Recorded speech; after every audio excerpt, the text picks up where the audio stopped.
Noche con 5 minutos, ¿qué tal? Bienvenidos a la transmisión extraordinaria de RPP Noticias en la rotativa del aire. Mi nombre es Jaime Chincha y los acompaño en el día 60 por la emergencia debido al coronavirus. Hoy es jueves 14 de mayo del año 2020 y tal como lo hemos venido anunciando en la radio y en las redes sociales, vamos a conversar a continuación con el presidente del Consejo de Ministros, el señor Vicente Ceballos. Premier Ceballos, ¿cómo está usted? Muy buenas noches. Jaime, buenas noches. Un gusto compartir esta noche con usted. El gusto es también nuestro, Premier. A ver, de acuerdo a los reportes de la sala situacional, tenemos que en un día se han incrementado los casos confirmados en 4.298 de un día para el otro. Es cierto que se han realizado 33.990 pruebas también de un día para otro. Mi primera pregunta es, ¿cuál es la explicación que tienen ustedes? Porque además tenemos 2.267 fallecidos hasta el momento. ¿Qué explicación tiene el gobierno? Mire, yo me voy a remitir en todo caso a esta estadística que usted nos da, efectivamente, ¿no? A la fecha se han hecho 587.000 pruebas, de las cuales efectivamente positivas a la fecha son 33.900 y de ayer, ayer hay un incremento de 4.298. Pero el muestreo es casi similar al de antes de ayer, 4.247. Ya, ahora, esto de una u otra manera nos evidencia que el virus todavía está latente, pero se mantiene estático, o sea, en un porcentaje equilibrado. Es decir, no se ha disparado, no se ha duplicado. Entonces, esto nos da cierta expectativa de que estamos ya adentrados con lo que es la tan ansiada meseta. Para usted, entonces, estas cifras concluirían o nos harían anticipar de que es la meseta como tal. Sí, estamos en esa perspectiva, estamos, Jaime. No, le decía, porque igual ha llamado la atención ese número de casos. El presidente Vizcarra ha denominado esta cuarentena extendida, la que termina precisamente el 24 de mayo, como la etapa final, la ha calificado como la última. Esos términos significan que desde el lunes 25 de mayo se aplicarán, ¿qué? Cuarentenas focalizadas, ya no se aplicarán cuarentenas con las mismas características que se han venido imponiendo desde el 16 de marzo. No, definitivamente los criterios normativos ya están dados. Hay una prórroga y extensión de lo que es la movilización social. Hay cierta flexibilidad en lo que es la realización de actividades económico-productivas. Hay restricciones horarias en cuanto a la circulación de personas, especialmente en horas de la noche. Eso se mantiene, definitivamente. Esto no significa que bajemos la guardia, ni mucho menos significa que ya hayamos erradicado lo que es esta enfermedad. No, de ninguna manera. No, me refería después del 24 de mayo. Mire, Jaime, esta es una enfermedad imprevisible, muy dinámica y sorprendente. Y no solamente en la dimensión país, sino en la dimensión mundo. Es más, la mejor respuesta es no acabamos de identificar una vacuna que pudiera acudir a contrarrestarla. Y en ese contexto tenemos que estar alertas. Obviamente, las medidas asumidas de una u otra manera están teniendo resultados que se anhelaban.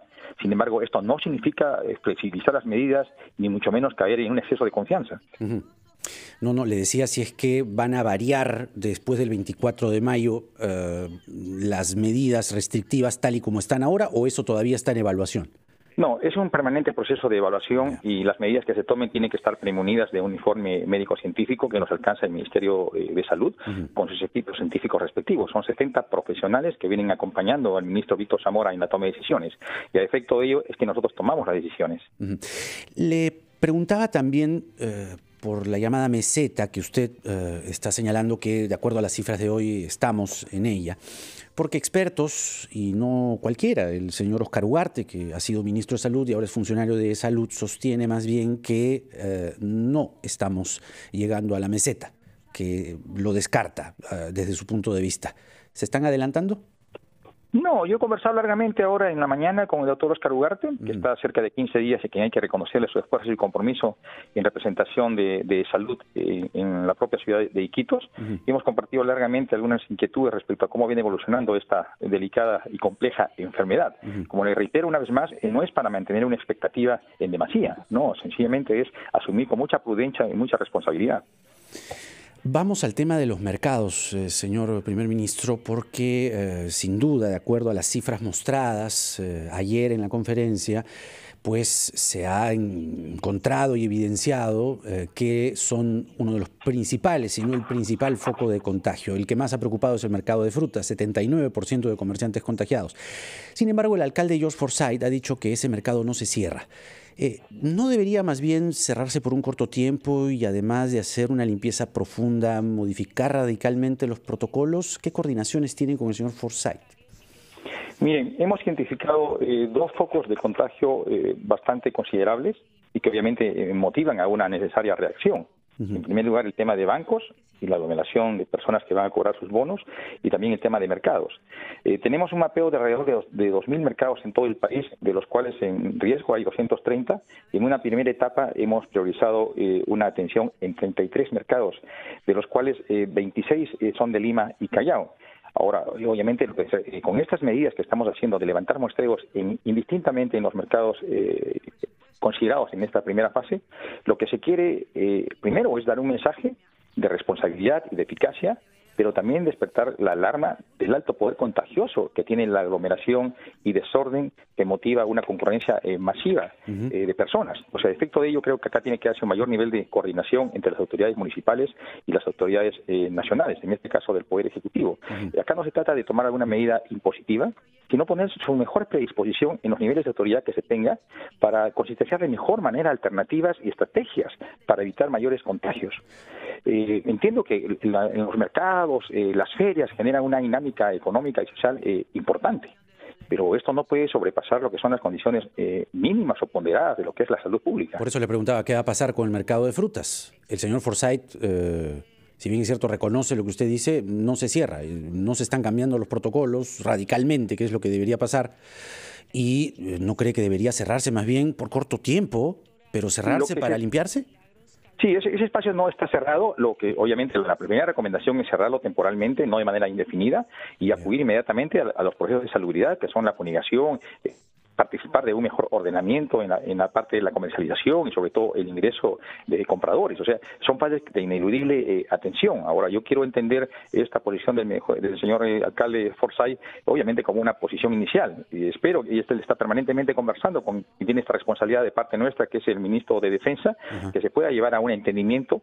Quizás el temor de los propios comerciantes es que haya una clausura, y eso de ninguna manera se va a dar. Lo que se va a dar es una suspensión o cierre temporal para acudir a una limpieza, a una fumigación y a una reubicación de los residuos sólidos que hubieran en el entorno. ¿Lo ha llamado usted, del gobierno, algún vocero, al señor Forsyth para coordinar esto? Porque el Estado, que es el señor Forsyth, y es el gobierno, el Estado en su conjunto, está actuando de manera descoordinada. Usted bien lo ha dicho, todos somos Estado, claro. Alcaldes, ministros, gobernadores, todos somos, y todos tenemos que dar una respuesta a la ciudadanía. Y lo principal es velar por su integridad, por su salud y por su propia vida. A efecto de ello, nosotros hemos designado como instancia coordinadora al Ministerio de Defensa, que está en permanente diálogo y muy dinámicos en las sesiones y en las coordinaciones de hace buen tiempo atrás, y no solamente mirando el tema de mercados, sino en otro tipo de acciones. A efecto de ello, esto está avanzando. Espero que haya en el más corto plazo alguna disposición al respecto. Bueno, entonces queda el compromiso de que van a coordinar con el señor Forsyth. Lo van a llamar. Ya se viene coordinando. Ya se viene coordinando. Bueno, así es. Bueno, de momento no ha cambiado de opinión, esperemos que eso ocurra. También decisiones municipales, pero que están también acompañadas de una instancia como ATU, está teniendo problemas. La reactivación económica trae consigo mayor demanda, poco a poco, gradualmente, de unidades de transporte. Metropolitano está con 50%. ¿Deberían haber más buses del Metropolitano para usted? Mire, definitivamente estamos advertidos al reanudarse las actividades desde esta semana y obviamente con mayor incidencia la próxima semana, porque este es un proceso dinámico y gradual, y conforme se vayan adecuando a los protocolos sectoriales emitidos por cada ministerio, las empresas tienen que plantear su solicitud de reanudación de actividades, y eso viene a motivar un mayor movimiento de ciudadanos y obviamente transporte. O sea, a efecto de ello, definitivamente tiene que darse una mayor cobertura, especialmente en el tema del transporte público, porque el transporte público nos garantiza lo que es orden, nos garantiza limpieza y obviamente también un número mayor de estas unidades va a agilizar el transporte. Le decía porque eso no está pasando en la práctica. ¿Qué van a hacer ustedes? Además hay un enfrentamiento entre la Municipalidad de Lima y la ATU. Mire, esto ya lo hemos conversado con la responsable del LATU, Ana Jara, y yo tuve una reunión Ana María Jara, tuve una reunión hace 3 semanas aproximadamente, porque hubo un delicado contencioso de orden presupuestal por parte de la municipalidad. Obviamente debemos entender, ¿no? Está funcionando al mínimo de su demanda, obviamente no tenía recursos para subvencionar sus gastos. Acabamos de aprobar una transferencia que finalmente se ha ejecutado hace 48 horas atrás. Esperamos que con estas medidas, obviamente, sea un aliciente para que haya una mejor disposición de poner a consideración de los ciudadanos mayor en número de unidades. Señor Ceballos, por favor, le pido 2 minutos. Tenemos que hacer la pausa de rigor y seguimos conversando tras de ello. Está con nosotros el presidente del Consejo de Ministros, Vicente Ceballos. Pausa y volvemos.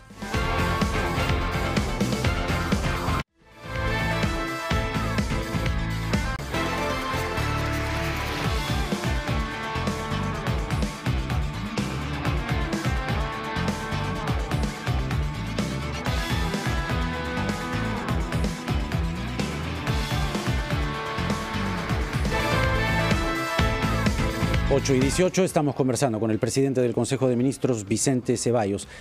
Señor Ceballos, están pasando cosas en el Congreso de la República. Se está por aprobar, parecería ser inminente, un proyecto que formaliza el transporte terrestre de pasajeros en automóviles. ¿Usted ha observado algún sustento técnico en la discusión? Imagino que debe estar siguiendo el debate y la discusión. ¿Van a observarla? ¿Van a dejarla pasar? ¿Qué opinan de que los taxis colectivos se incorporen a el transporte en nuestro país? Jaime, según la información que me ha sido alcanzada, ya fue aprobado. Ya ha sido aprobado. Sí, ha sido aprobado y con una restricción que esta norma no se va a aplicar. Sí. Lima y Callao no se va a aplicar. Acá lo tengo. Pero el problema de fondo se mantiene latente. Y en principio este es un tema sumamente preocupante, primero partiendo por la oportunidad. Estamos todos comprometidos como país ante un fenómeno que debe despertar un mayor involucramiento y una mejor capacidad de contención o de respuesta, que es cómo salimos de esta enfermedad, que es el coronavirus. O sea, toda nuestra disposición en la responsabilidad funcional que tengamos, ejecutivo, legislativo, todo sumar un esfuerzo. Y una norma que valga en verdad es poca eficacia en el escenario inmediato tendría, se aplica casi en paralelo y cuando todo el país está pendiente de una circunstancia tan delicada como es esta enfermedad. Y lo segundo, resulta una medida contraproducente y sobre todo ya desde el ángulo de lo que es el COVID-19. Fíjese, Jaime, este tipo de vehículos son vehículos más hechos para el transporte de familia. Sin embargo, ahora son vehículos que se van a utilizar para el transporte de pasajeros, lo que va a implicar algo que estamos prohibiendo hoy en día, desde el sentir ciudadano y de nuestra responsabilidad del Estado, que es la aglomeración de ciudadanos. Un colectivo, ¿cuántos pasajeros va a llevar? ¿Un pasajero? ¿2 pasajeros? ¿Por eso la van a observar? 4. No, definitivamente. Pero por descontado. Pero estaba argumentando de alguna manera el por qué. Lo último era plantear esto, ¿no? Claro. Lo segundo que es sumamente preocupante es que este tipo de unidades están diseñados más para circular en ámbitos de ciudad muy cortos y más de carácter familiar. Y su estructura o carrocería, como le llaman, no están predispuestos o preparados para una circulación bastante prolongada, por ejemplo, en carreteras, ¿no? Entonces, hay varios criterios de orden técnico, partiendo del principio de oportunidad, de técnica legislativa en sí misma, que lamentablemente no han sido recogidos, y la verdad, esta iniciativa o norma ya venía desde el anterior Congreso. Sencillamente la han retomado y obviamente con la mayor celeridad, y entiendo que sin ni siquiera pasar por comisiones, que hubiera permitido un mayor espacio, un mayor contraste de criterios, de argumentaciones, finalmente ha sido derivada al Pleno para que pueda ser aprobada. Seguramente en el plazo que corresponde será trasladado al Poder Ejecutivo para su promulgación. Nosotros ya hemos revisado el tema conjuntamente con el Ministerio de Transportes y creo que ya la posición la podemos adelantar, ¿no? Definitivamente vamos a observarla. Muy bien. Ahora, siguiendo con el Congreso, el Frente Amplio propone un impuesto a la riqueza. Concretamente, no se habla de ya, digamos, a los que más ganan, que usted lo comentó en la entrevista que tuvimos hace algunas semanas. El Frente Amplio dice que se debe establecer un impuesto a la riqueza. ¿Cuál es la posición del gobierno? Sí, entiendo que son 3 proyectos, no solamente de FREPAP, sino también el Frente Amplio, y me parece que Acción Popular han presentado 3 proyectos diferentes, y inclusive uno de ellos, el de Frente Amplio, si no mal recuerdo, habla de un impuesto a la riqueza, pero en expectativa de poderse aplicar a partir del año siguiente. Y mire, más de 1 millón de soles, digamos, de... Exactamente, ¿no? Entonces, patrimonio. Nosotros estamos pendientes de cómo evoluciona la deliberación parlamentaria. Seguramente serán convocados los sectores por la especialidad de la materia para dar su opinión. Vamos a estar muy expectantes de cómo evoluciona este proceso. ¿Pero estarían de acuerdo, tal como se está planteando, por ejemplo, la propuesta del Frente Amplio, o harían observaciones? ¿O la descartarían? No, como le digo, estamos hablando de 3 procesos diferentes, de 3 proyectos o iniciativas diferentes. Ni siquiera hay un dictamen que uniformice las propuestas.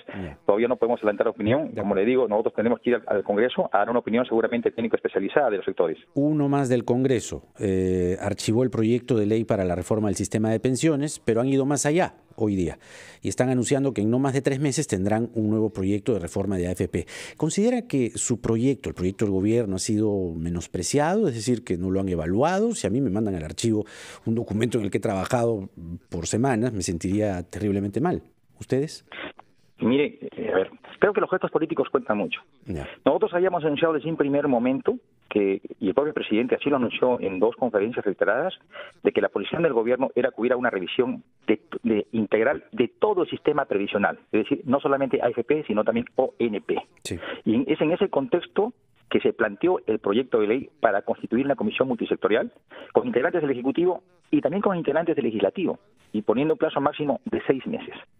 Se alega de que el Ejecutivo ha tenido tiempo suficiente para poder discutir un proyecto de esta envergadura, que se está poniendo casi en paridad la participación de congresistas como del Ejecutivo, que no es proporcional. Y cuando usted revisa los demás proyectos de ley que han seguido su curso y no hay un archivo como el nuestro, casi tiene la misma perspectiva.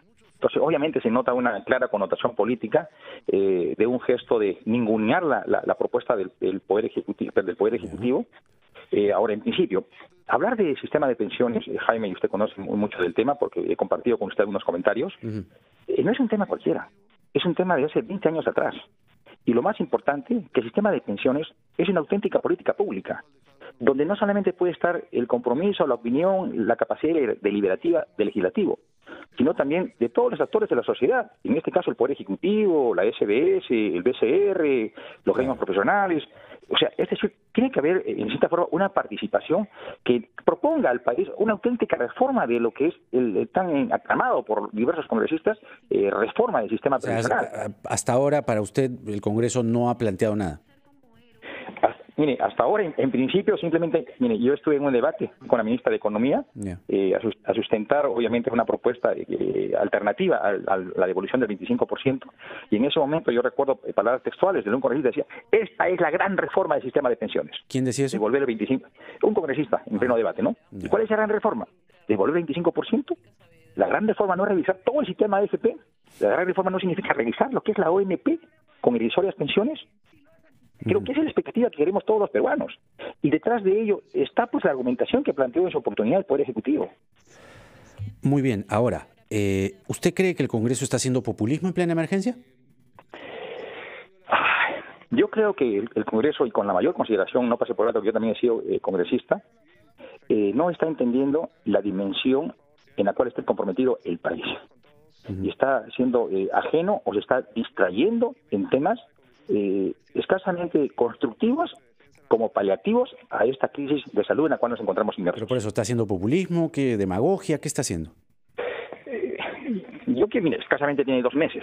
Escasamente.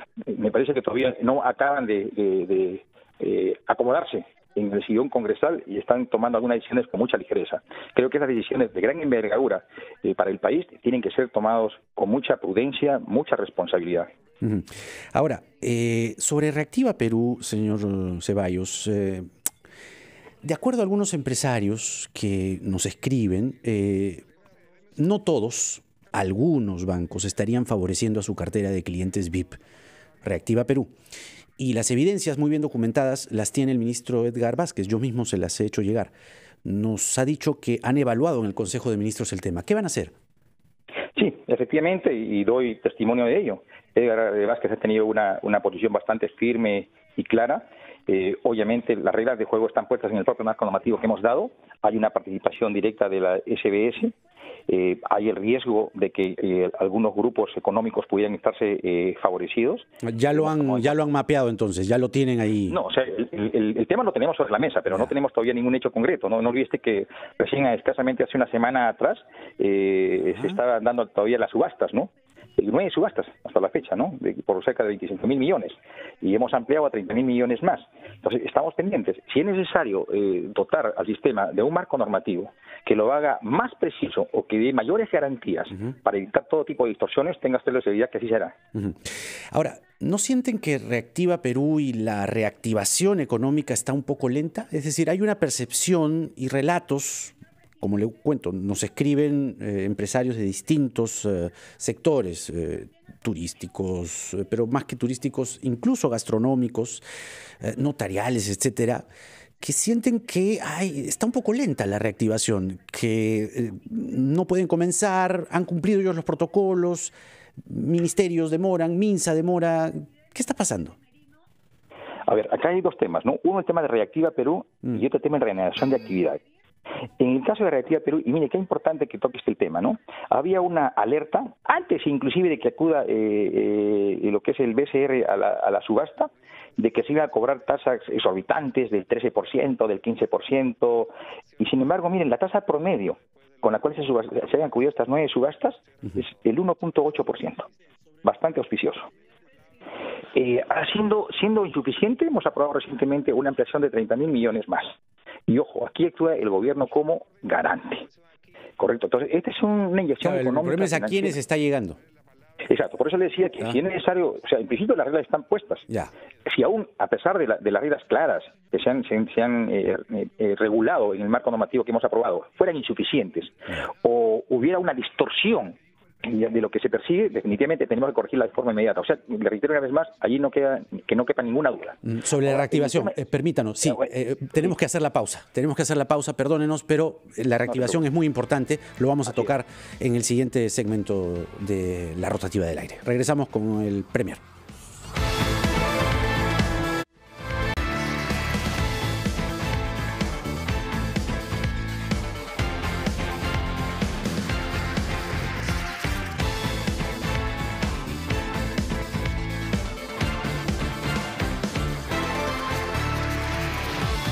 Y 34, muy bien. Estamos conversando con el presidente del Consejo de Ministros y precisamente el Ministerio de Defensa informa que el mercado mayorista de frutas se cerrará desde el sábado al mediodía hasta el lunes, justamente lo que estábamos hablando, señor Ceballos. Pero estábamos conversando y quería ponerle énfasis en la reactivación económica. Le repito la pregunta, con contexto además. Hay sectores y sobre todo micro y pequeños empresarios que sienten que la reactivación está marchando lenta. ¿Cuál es la estadística o cuál es el reporte que usted puede hacer del avance de la reactivación al día de hoy? Mire, en primer lugar, cuánto quisiéramos todos, creo que esto marcha a un ritmo mucho más ágil y más acelerado. Sin embargo, tenemos que ser rigurosos con el cumplimiento, especialmente de los protocolos de salud. Una vez que se aprobó el plan de realización de actividades, se establecieron 3 fases de ineludible atención. La primera es que el MINSA tenía que aprobar los lineamientos para la vigilancia de salud de los trabajadores. Se dio. Lo segundo aspecto de este documento es que cada sector tenía que aprobar sus protocolos. Y protocolos para cada una de las 27 actividades, como ya se ha dado. Sí. Y lo tercero es que cada empresa interesada en renovar sus actividades tenía que registrar su plan de vigilancia y prevención ante el sistema integrado para COVID, llamado SICOVID-19. Ahí parece que se ha entrampado la cosa, porque entonces, empresas que le digo ya han presentado. Sí, entonces yo tengo un reporte, por ejemplo, a la fecha del Ministerio de la Producción, ¿no? Y me dice que tiene ya registradas 678 empresas ya te cuentan inclusive con autorizaciones, de las cuales 205 son de actividad textil, confecciones, 116 de comercio electrónico, 342 del rubro de restaurantes y afines, y de las cuales 98 son microempresas, 297 son pequeñas empresas, 41 medianas empresas y 228 pertenecen a la gran empresa. Yo le estoy hablando meramente de un sector. ¿Y cuántas están operando ya? De la producción. Entonces, o sea, ya se ha cumplido con la fase documentaria administrativa y ya cuenta con su autorización. Ahora viene el proceso en sí de la que es la renovación de las actividades. Ahora, obviamente teníamos que seguir un procedimiento previo de aprobación de estos protocolos, lo que finalmente se está dando. Tenemos que ser bastante cautos, no podemos ir a un ritmo acelerado en demasía, porque estos protocolos tienen que ser respetados y tenemos que adecuarnos a ellos, sobre todo en resguardo de la salud y bienestar de todos los peruanos. O sea, no nos podemos ganar por una necesidad y urgencia de activar la economía en nuestro país cuando sabemos perfectamente que no hemos salido de lo que es esta enfermedad. Ahora, ya que hay abundante legislación, abundantes protocolos, viene una crítica desde las redes sociales. ¿Qué pasa con el Ministerio de Cultura? Lo señalan porque no ha legislado, eso es lo que se dice, durante las atribuciones. He revisado y la verdad no me ha costado trabajo encontrar en estas últimas horas previa a la entrevista una norma. 60 días, vamos, y no se ha ofrecido un plan de salvataje, una estrategia o una ley para los libros, para la música, para el teatro. ¿Qué tendría usted que responder ante esta situación o no la están considerando por ahora? No, mire, en principio el sector cultura es de suma importancia para nuestro país y más aún cuando el gran grueso de peruanos están inmersos en sus hogares y obviamente la mejor forma de atender estas circunstancias es adentrándose. De acuerdo, pero no hay legislación. Ahora vamos al tema, ¿no? Nos dieron facultades legislativas el Congreso por un periodo de 45 días que han vencido el día lunes. Y efectivamente, hemos aprobado 58 decretos legislativos y la objeción que viene y que usted la comparte es que no hay ningún decreto legislativo relacionado al sector cultura. Así es. Cada sector, dentro de su autonomía y discrecionalidad, ha impulsado las normas que considere pertinentes. Entiendo que por algunas deficiencias que han tenido en la formulación, hay 3 proyectos de cultura que no han pasado por 2 instancias previas que tenemos nosotros aquí, es el RIA y el CCB, que son 2 comisiones técnicas que supervisan la calidad de las normas. Entonces no han pasado por estos espacios y no han podido llegar al Consejo de Ministros y no se han convertido finalmente en decretos legislativos. Es por eso cuando sale el Ministerio de Cultura, 0 decretos legislativos. O sea, no vamos a negar una verdad. Pero esto de ninguna manera puede ser leído en sentido contrario de que no tuviéramos interés en la cultura. No, la disposición del gobierno está latente. Tenemos todo un mecanismo normativo para poder impulsar y corregir algunas acciones que se han podido omitir. Hago esa precisión, obviamente, porque no hay ningún desapego, ni mucho menos algún desinterés por lo que es fomentar la cultura o fortalecerla. ¿Habrá en los próximos días algún marco legal para los libros, por ejemplo? Sí, efectivamente, nos hemos reunido el día de ayer, culminado el Consejo de Ministros con la ministra de Cultura, hemos compartido esta inquietud porque ya estaba circulando desde el día martes en redes y obviamente hay que leer también y compartir. Nosotros no somos dueños de verdades absolutas, hay que saber escuchar y este saber escuchar nos implica también corregir y mejorar las disposiciones que podamos tomar como gobierno. Hablando del sector cultura también, que algunos lo observan un poco rengo, ¿qué pasa con las comunidades nativas? ¿Qué es lo último que se sabe? Lo último que tengo es que van a repartir 420.000 mascarillas a las comunidades nativas. ¿Pero algo más?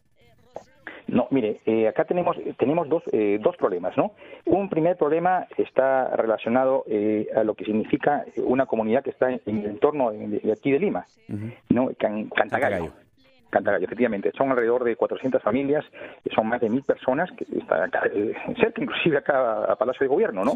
Sí. Donde se han hecho un muestreo y casi un 70% han dado como positivos. Y miren, la singularidad de Cantagallo, están muy bien organizados. Son comunidades chipivas, tienen un liderazgo y han sabido atender a los requerimientos que le hemos hecho a distintos sectores. Incluido también ahí está comprometida la labor de la Lima Metropolitana como municipalidad y la municipalidad del RIMA. Ahora, ayer hubo una señal de alerta porque dijeron que estaban sitiados, que no podían salir. No, y fue una disposición de sus propios líderes comunales quienes dijeron tenemos que mantenernos en aislamiento. Y nosotros les hemos llevado bolsas de alimento, no desde ahora, sino semanas atrás. Y hay Ministerio de Cultura quien hemos dado esta responsabilidad, les está entregando, se han instalado baños móviles, se les está llevando agua, canastas de alimentos, está continuando con el muestreo, es decir, están en una permanente atención. Ya que hablamos... Segundo, sí, a ver, brevemente. Y lo segundo es relacionado a las comunidades. especialmente de la Amazonía, en particular de Loreto. Se han identificado también que hay algunos focos infecciosos. Y mañana yo estaba viajando yo a Ucayali, hay una comunidad en San Francisco que se ha denunciado de que hay un alto grado de contagios. Estamos viendo conjuntamente con la ministra de la Mujer y la viceministra de Salud para verificar in situ cuál es el estado y obviamente llevar las respuestas necesarias como estado. Es decir, no podemos focalizar nuestra atención solamente en el radio urbano. También tenemos que interiorizarnos con la realidad y dar respuesta como estado a lo que son estas comunidades. ¿Y qué están haciendo por Iquitos al día de hoy? Ya la situación la sabemos todos, pero ¿qué han hecho hoy por Iquitos? Mire, nosotros diariamente estamos enviando vuelos aéreos con lo que es contingentes de medicamentos y lo que es indumentaria. La ministra Rocío Barrios, quien tiene bajo su responsabilidad esta región, está viajando 3 veces por semana. El día de hoy hemos tenido una teleconferencia con los responsables de salud, el doctor Oscar Ugarte, y también el almirante del Álamo, quien está a cargo del COVID Iquitos, con quienes hemos compartido en una sesión de Consejo de Ministros un poco informal lo que está aconteciendo en esta región para darle una mejor atención. Se le viene dando todo el apoyo. Es más, el señor presidente ha dispuesto que si es necesario el avión presidencial ayude a un puente aéreo diario, está a disposición. De acuerdo. Ya que hablamos de comunidades, de diferencias lingüísticas, ¿qué opinión tiene usted de la discusión generada en torno a un video incluido en una de las clases de Aprendo en Casa del Ministerio de Educación, en donde se dice que existen grupos de poder, bueno, los grupos de poder existen, pero que estos grupos de poder imponen una forma de hablar, imponen ideas y costumbres? Es que acabamos de entender la dimensión social de nuestro país. Somos pluriculturales. Y mire, es más, este producto que está fuertemente criticado ha sido concebido en una articulación del Ministerio de Salud y la Cooperación Alemana. Y es un buen producto que responde a una realidad. Yo lamento que se trate de construir algún nivel de conjeturas que distorsionan la verdad de los hechos. Creo que es una propuesta bastante objetiva, muy prudente con la realidad del país. Lamentablemente hay pensamientos muy sesgados que le ponen objeción a toda la buena intención que se intente proponer. ¿El contenido se va a mantener tal cual? Sí, se mantiene. O sea, no hay ninguna disposición en sentido contrario. Esa etiqueta de marxista que se le ha puesto a ese extracto del video donde los grupos de poder imponen ideas, imponen costumbres e imponen también una forma correcta, entre comillas, de hablar, usted lo reafirma, usted lo respalda. No confundamos.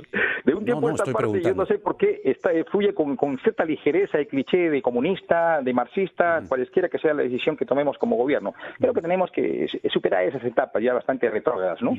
Son medidas que están direccionadas a dimensionar la realidad de un país.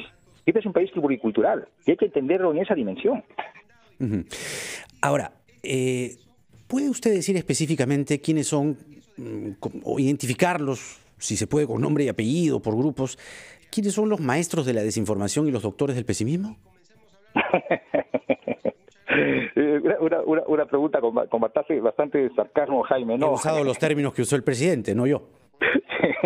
Sí, obviamente es una expresión coloquial y ahí hay que dejarlo, ¿no? Sin embargo, pero el tema... ¿Pero quiénes son? Nos hemos quedado... hay varios que se han sentido aludidos, no ha sido muy claro. No, pero el tema no es quedarse en la palabra, sino ir al mensaje. Y el momento reclama... Pero el mensaje es a quién, pues. ¿A quién le están dando el mensaje? Tú eres un mentiroso. Tú desinformas y eres un pesimista. ¿Quién es? No, miren, nosotros somos un gobierno auténticamente democrático y ya le expliqué antes, escuchamos y atendemos inclusive las objeciones, que son buenas para tomar mejores decisiones. Lamentablemente, de un tiempo a esta parte se están construyendo todo tipo de comentarios y adjetivos que descalifican la gestión que se viene haciendo. Obviamente, en una perspectiva democrática es comprensible. ¿Y los generales después de la batalla tampoco? O a la mentira. Mire, es más, cuando el presidente en la conferencia de prensa que yo lo estaba acompañando hizo este comentario, narró de un hecho anecdótico, quizás, ¿no? Sí. Que habían dicho que se encontraba hospitalizado. Y mire, o sea, estamos llegando a ese extremo en momentos que reclamamos unidad y consenso. Prefiere no decir, digamos, quiénes son. Incertidumbre ante la opinión pública. Prefiere usted decir, no decir quiénes son, aunque la sonrisa, digamos, podría prestarse a una interpretación adicional, una adenda de la interpretación que tuvimos con el presidente ayer. No es eso, Jaime. No se trata de ocultar nombres ni nada, sino que no nos quedemos en las palabras, vayamos al mensaje de fondo. ¿Y no podría ser la interpretación también que se genere, digamos, no necesariamente consensos, sino divisiones cuando hace estos digamos, estos distintivos? Pero el presidente lo que persigue es llamar a la cordura, llamar a la ponderación, llamar al equilibrio y la racionalidad, y sobre todo llamar a un compromiso por el país. Usted dijo una expresión muy interesante hace un momento cuando hablamos de un alcalde. ¿El Estado lo es el presidente solamente? El Estado lo es el alcalde, lo es el gobernador y lo somos todos los ciudadanos. Y en esta situación de crisis todos tenemos que sumar un esfuerzo en el lugar en que nos encontremos. Ahora, el Ministerio de Salud ha recibido 31 ventiladores mecánicos que no sirven para el COVID. ¿Usted ha revisado eso? Mire, nosotros, dado que había una sobrecarga en el Ministerio de Salud, a través de que usualmente acudía a las compras que es Enares y también Perú Compras, se autorizó mediante ley que la Autoridad de Construcción con Cambios colabore con el MINSA para agilizar el proceso de compra. Y efectivamente se autorizó para que se compre 450 ventiladores. Ya, pero hay 31 que no funcionan, dice. Han llegado 40. No es que no funcionen. La información que se nos ha brindado es que no ha llegado la información técnica para la operatividad de estos instrumentos. Y debe haber llegado el día de hoy 20 ventiladores adicionales. O sea, no obstante, inclusive el día de ayer también en una entrevista me manifestaron la misma expresión de usted. Y hoy en el acto ya he dispuesto que se me haga un informe en el más corto plazo, ¿no? Para ahondar los criterios técnicos que pudieran estar observando este tipo de adquisiciones. Y si hay responsabilidades, y yo lamento que se dé en un contexto de necesidad de estos instrumentos, hay que deslindar y sancionar de forma inmediata. Muy bien, señor Vicente Ceballos, siempre el tiempo queda corto, por lo menos los temas siempre van a quedar latentes, pero le agradecemos por esta entrevista, han sido largos minutos en realidad, pero será hasta una nueva oportunidad. Ha sido el presidente del Consejo de Ministros, Vicente Ceballos, hemos tratado de digamos, incluir la mayor cantidad de temas posibles, es el jefe del gabinete, por ende tiene, digamos, la capacidad de poder tocar todos los temas relacionados a la emergencia. Día número 60. Regresamos.